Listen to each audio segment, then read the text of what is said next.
Hello, everybody. This is The Home in the World by Rabindranath Tagore.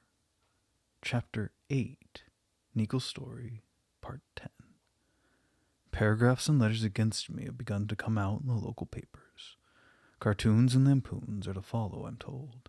Jets of wit and humor are being splashed about, and the lies thus scattered are convulsing the whole country. They know that the monopoly of mud-throwing is theirs, and the innocent passerby cannot escape unsoiled. They're saying that the residents in my estates, from the highest to the lowest, are in favor of Swadeshi, but they dare not declare themselves for fear of me. The few who have been brave enough to defy me have felt the full rigor of my prosecution. I'm in secret league with the police, and in private communication with the magistrate. These frantic efforts of mine to aid a foreign title of my own earning to the one I have inherited will not, it is opined, go in vain. On the other hand, the papers are full of praise for the devoted sons of the motherland, the Kundu and the Chakravarti zamindars. If only, say they, the country had a few more of such staunch patriots, the mills of Manchester would have to sound their own dirge to the tune of Bonde Mataram. Then comes a letter in blood-red ink, giving a list of the traitorous zamindars whose treasuries have been burnt down because of their failing to support the cause. Holy fire, it goes on to say, has been aroused to its sacred function of purifying the country. The other agencies are also at work to see that those who are not true sons of the motherland do cease to encumber her lap. The signature is an obvious nom de plume. I could see that this was the doing of our local students, so I sent for some of them and showed them the letter.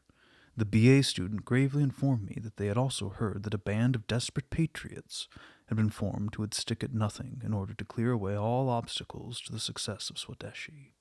If, said I, even one of our countrymen succumbs to these overbearing desperadoes, that will indeed be a defeat for the country.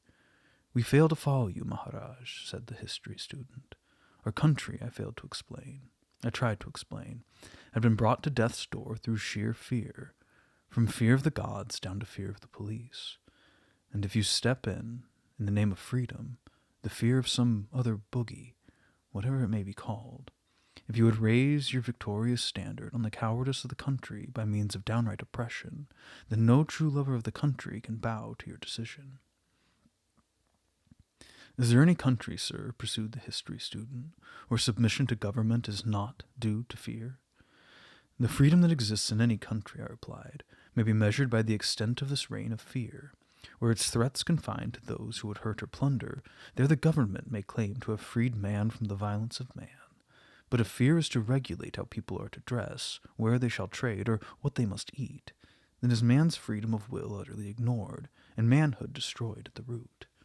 Is not such coercion of the individual will seen in other countries too? Continued the history student. Who denies it? I exclaimed. But in every country,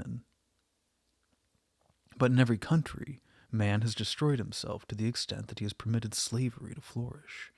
Does it not rather show, interposed a master of arts, that trading in slavery is inherent in man, a fundamental fact of his nature? Sandip Babu made the whole thing clear, said a graduate. He gave us the example of Harish Kundu, your neighboring zamindar. From his estate you cannot ferret out a single ounce of foreign salt. Why? Because he's always ruled with an iron hand. In the case of those who are slaves by nature, the lack of a strong master is the greatest of all calamities.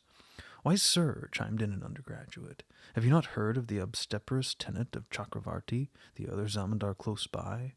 How the law was set on him till he was reduced to utter destitution? When at last he was left with nothing to eat, he started out to sell his wife's silver ornaments, but no one dared buy them. Then Chakravarti's manager offered him 5 rupees for the lot. They were worth over 30, but he had to accept or starve. After taking over the bundle from him, the manager coolly said that those 5 rupees would be credited towards his rent. We felt like having nothing more to do with Chakravarti or his manager after that, but Sandip Babu told us that if he threw over all the live people, we should have only dead bodies from the burning grounds to carry on the work with. These live men, he pointed out, know that they want and how to get it. They're born rulers. Those who do not know how to desire for themselves must live in accordance with or die by virtue of the desires such as these. Sandip Babu contrasted them, Kundu and Chakravarti, with you, Maharaj. You, he said, for all your good intentions, will never succeed in planting Swadeshi within your territory. It's my desire, I said, to plant something greater than Swadeshi.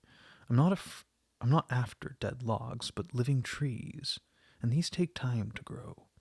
I'm afraid, sir, sneered the history student, that you will get neither log nor tree. Sandip Babu rightly teaches that in order to get, you must snatch. This is taking all of us some time to learn because it runs counter to what we were taught at school.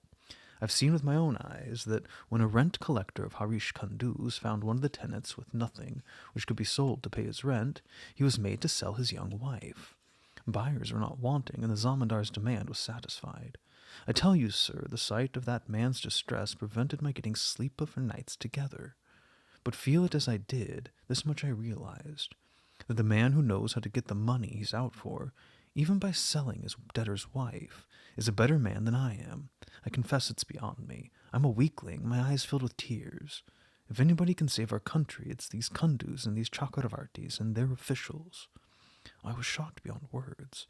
If what you say be true, I cried, I clearly see that it must be one endeavor of my life to save the country from the very same Kundus and Chakravartis and officials. The slavery that's entered into our very bones is breaking out, at this opportunity, as ghastly tyranny. You've been so used to submit to domination through fear, you've come to believe that to make others submit is a kind of religion. My fight shall be against this weakness, this atrocious cruelty. These things, which are so simple to ordinary folk, get so twisted in the minds of our BAs and MAs. The only purpose of whose historical quibbles seems to be to torture the truth.